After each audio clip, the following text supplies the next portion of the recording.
Life is complex.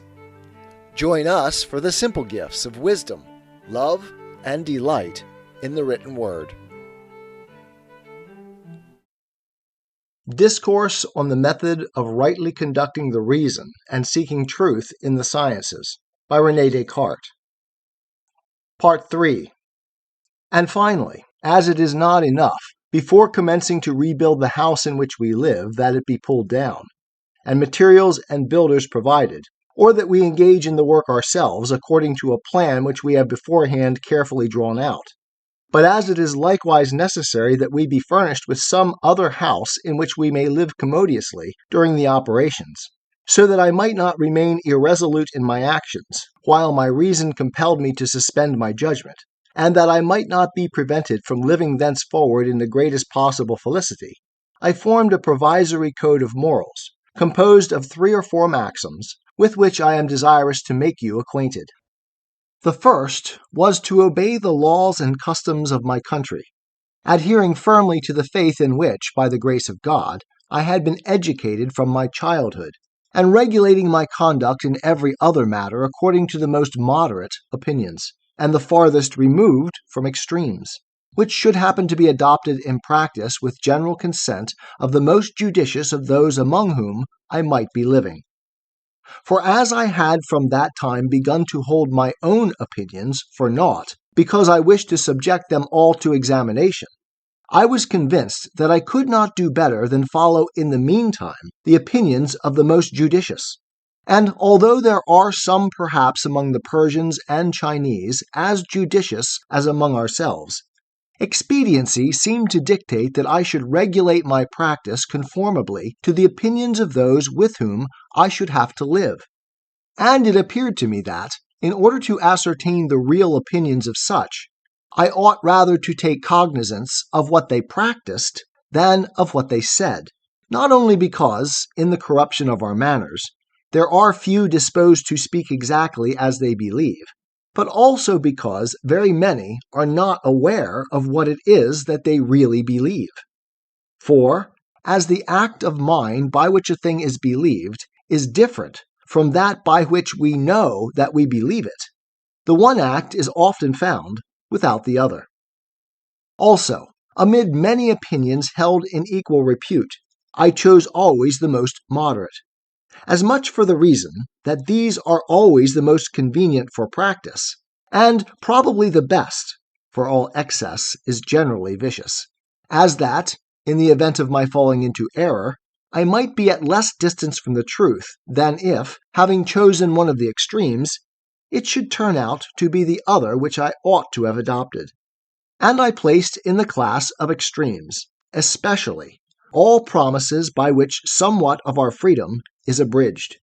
Not that I disapproved of the laws which, to provide against the instability of men of feeble resolution, when what is sought to be accomplished is some good, permit engagements by vows and contracts binding the parties to persevere in it, or even for the security of commerce, where the purpose sought to be realized is indifferent. But because I did not find anything on earth which was wholly superior to change, and because, for myself in particular, I hoped gradually to perfect my judgments, and not to suffer them to deteriorate, I would have deemed it a grave sin against good sense, if, for the reason that I approved of something at a particular time,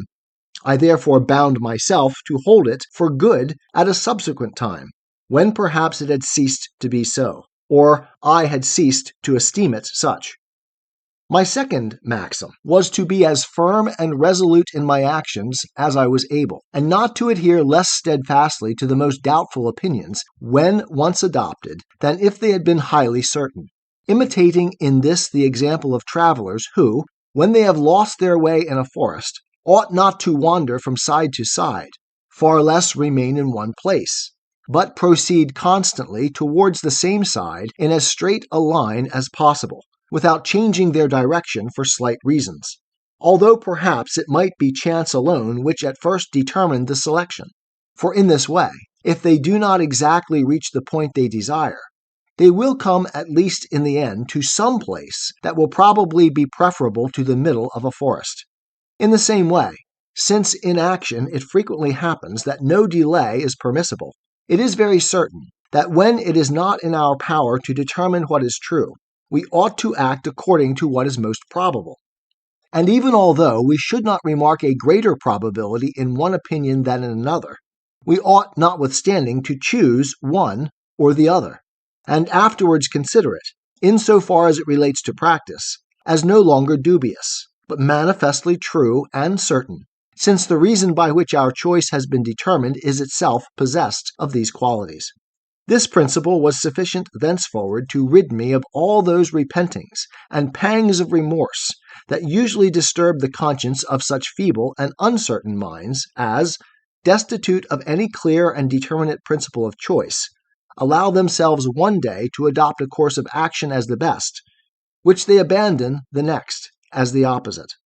My third maxim was to endeavor always to conquer myself rather than fortune, and change my desires rather than the order of the world, and in general accustom myself to the persuasion that, except our own thoughts, there is nothing absolutely in our power, so that when we have done our best in things external to us, all wherein we fail of success is to be held, as regards us, absolutely impossible. And this single principle seemed to me sufficient to prevent me from desiring for the future anything which I could not obtain,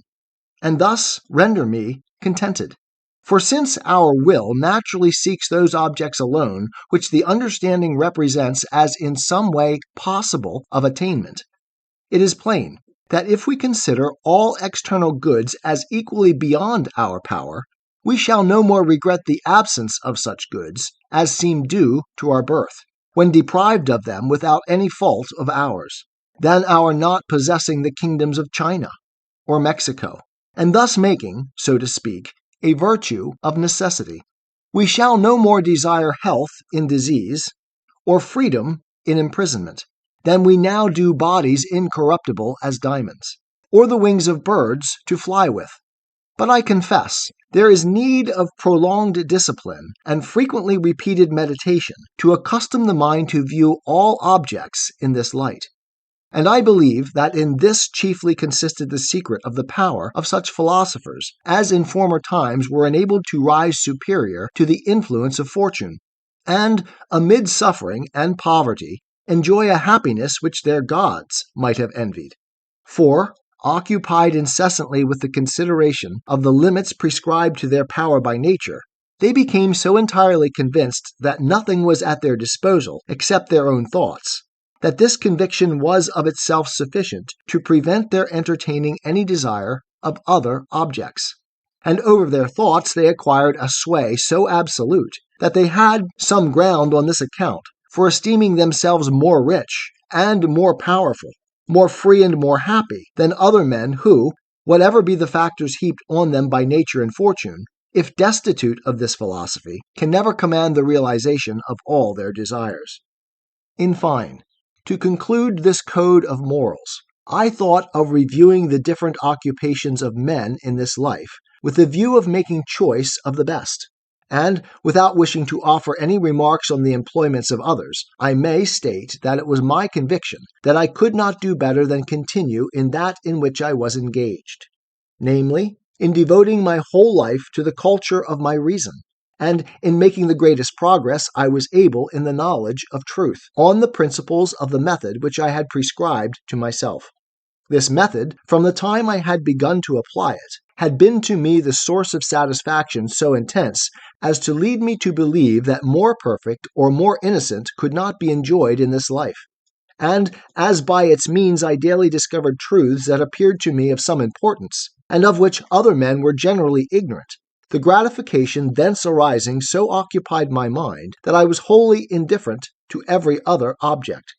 Besides, the three preceding maxims were founded singly on the design of continuing the work of self-instruction.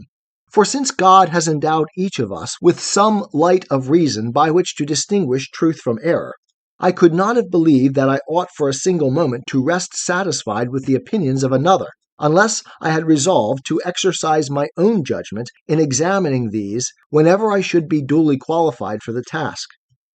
Nor could I have proceeded on such opinions without scruple, had I supposed that I should thereby forfeit any advantage for attaining still more accurate, should such exist. And, in fine, I could not have restrained my desires, nor remained satisfied, had I not followed a path in which I thought myself certain of attaining all the knowledge to the acquisition of which I was competent, as well as the largest amount of what is truly good which I could ever hope to secure, inasmuch as we neither seek nor shun any object except in so far as our understanding represents it as good or bad. All that is necessary to right action is right judgment, and to the best action the most correct judgment, that is, to the acquisition of all the virtues, with all else that is truly valuable, and within our reach. And the assurance of such an acquisition cannot fail to render us contented. Having thus provided myself with these maxims, and having placed them in reserve along with the truths of faith, which have ever occupied the first place in my belief,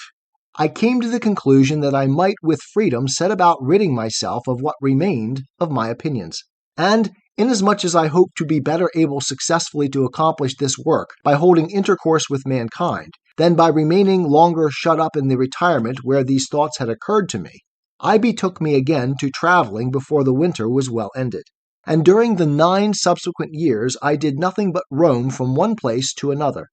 desirous of being a spectator rather than an actor in the plays exhibited on the theatre of the world. And as I made it my business in each matter to reflect particularly upon what might fairly be doubted and prove a source of error, I gradually rooted out from my mind all the errors which had hitherto crept into it. Not that in this I imitated the skeptics, who doubt only that they may doubt, and seek nothing beyond uncertainty itself. For on the contrary, my design was singly to find ground of assurance, and cast aside the loose earth and sand, that I might reach the rock or the clay. In this, as appears to me, I was successful enough. For since I endeavored to discover the falsehood or incertitude of the propositions I examined, not by feeble conjectures, but by clear and certain reasonings, I met with nothing so doubtful as not to yield some conclusion of adequate certainty, although this were merely the inference, that the matter in question contained nothing certain. And, just as in pulling down an old house, we usually reserve the ruins to contribute towards the erection, so, in destroying such of my opinions as I judged to be ill-founded, I made a variety of observations, and acquired an amount of experience, of which I availed myself in the establishment of more certain. And further, I continued to exercise myself in the method I had prescribed, for, besides taking care in general to conduct all my thoughts according to its rules, I reserved some hours from time to time which I expressly devoted to the employment of the method in the solution of mathematical difficulties, or even in the solution likewise of some questions belonging to other sciences, but which, by my having detached them from such principles of these sciences as were of inadequate certainty, were rendered almost mathematical. The truth of this will be manifest from the numerous examples contained in this volume, and thus, without in appearance living otherwise than those who, with no other occupation than that of spending their lives agreeably and innocently, study to sever pleasure from vice, and who, that they may enjoy their leisure without ennui, have recourse to such pursuits as are honorable, I was nevertheless prosecuting my design, and making greater progress in the knowledge of truth than I might, perhaps, have made had I been engaged in the perusal of books merely, or in holding converse with men of letters. These 9 years passed away, however, before I had come to any determinate judgment respecting the difficulties which form matter of dispute among the learned, or had commenced to seek the principles of any philosophy more certain than the vulgar, and the examples of many men of the highest genius who had, in former times, engaged in this inquiry, but, as appeared to me, without success, led me to imagine it to be a work of so much difficulty that I would not perhaps have ventured on it so soon, had I not heard it currently rumored that I had already completed the inquiry. I know not what were the grounds of this opinion, and if my conversation contributed in any measure to its rise, this must have happened rather from my having confessed my ignorance with greater freedom than those are accustomed to do who have studied a little, and expounded, perhaps, the reasons that led me to doubt of many of those things that by others are esteemed certain, than from my having boasted of any system of philosophy. But as I am of a disposition that makes me unwilling to be esteemed different from what I really am, I thought it necessary to endeavor by all means to render myself worthy of the reputation accorded to me. And it is now exactly 8 years since this desire constrained me to remove from all those places where interruption from any of my acquaintances was possible, and betake myself to this country, in which the long duration of the war has led to the establishment of such discipline that the armies maintained seem to be of use only in enabling the inhabitants to enjoy more securely the blessings of peace, and where, in the midst of a great crowd actively engaged in business, and more careful of their own affairs than curious about those of others, I have been enabled to live without being deprived of any of the conveniences to be had in the most populous cities, and yet as solitary and as retired as in the midst of the most remote deserts. 'Tis the gift to be simple, 'tis the gift to be free, 'tis the gift to come down where we ought to be, and when we find ourselves in the place just right, 'twill be in the valley of love and delight. When true simplicity is gained, to bow and to bend, we will not be ashamed. To turn will be our delight, till by turning, we come round right.